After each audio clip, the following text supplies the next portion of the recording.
Hey everyone, welcome back. In this update I made a lot of progress on the project, but I also run into big problem that could slow down development later.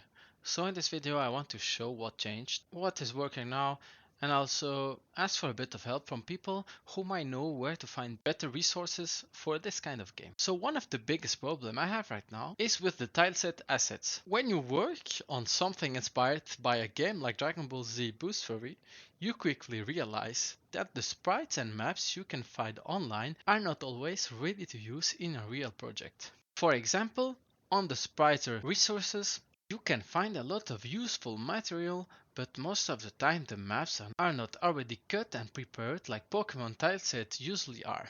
That means I cannot just drop them into Godot and start building maps right away. I still need to manually cut a lot of pieces, prepare them, organize them and turn them into something usable for actual level design. And that takes a lot of time. So right now, maybe I missed something, maybe I did not search well enough, or maybe these resources are just hard to find. But if anyone watching this knows where I can find pre-cut usable Busfury style sets or already prepared resources, that will help me a lot and save huge amount of time for future development. So for the moment, I kept it simple. I only cut some grass blocks and I add some trees, so I added this. It's still very early, but it gives me something to test with. And one of the biggest improvement in this update is something you cannot fully see just by looking at this, but it's extremely important. I restricted the scripts. Before that, too many things were living inside one big player script. Movement, combat, UI, level up, XP, attack logic and more. That kind of setup works at the very start, but it becomes a mess very quickly. So I started splitting the logic into separate scripts. The goal is to make the project feel like less a prototype and more like a real game project with cleaner systems. It is not perfect yet, but now the code is much better prepared for future features. That includes combat updates, more attacks, better enemies, level up improvements and later multiple maps. So this way, a very important step for the long-term health of the project. After that, I wanted to start polishing the combat. But before doing that, I realized I needed to work on the progression first.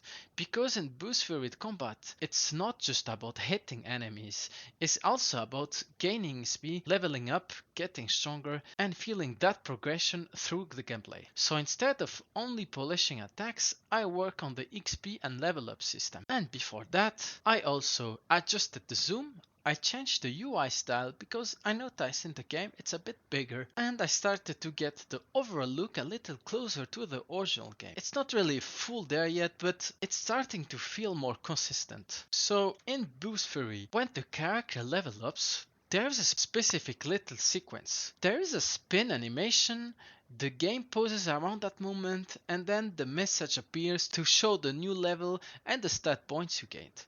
I really like that, so I wanted to recreate that feeling in my own version. So I studied that sequence and tried to build something similar inside Godot. In the project, I added the XP bar, enemies that give experience, level ups that work properly, and a level up sequence. So let's try it out.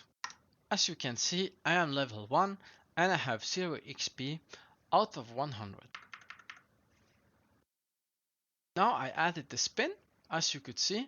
The font used here, it's not the real font that they use in game, but I couldn't really find that font, so I just used one that I had. But of course, we can readjust it. Now I am soft locked, so I can't do anything. I can switch attack, I am really locked, so I have to go through this. And now it says how many points I have left to use. So I have to press my punch key, and now I can freely move again.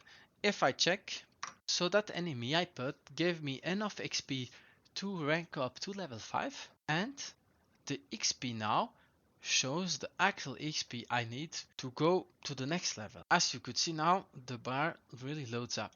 So overall, this update was not about adding a huge amount of flashy content, it was more about building a stronger foundation. Now I have a better project structure, better UI scaling, a working XP bar, a working level up flow, and a system that is much easier to build on.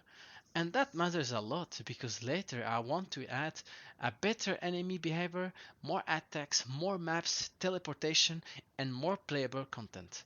So this update was really about preparing the game to grow correctly. What happened next?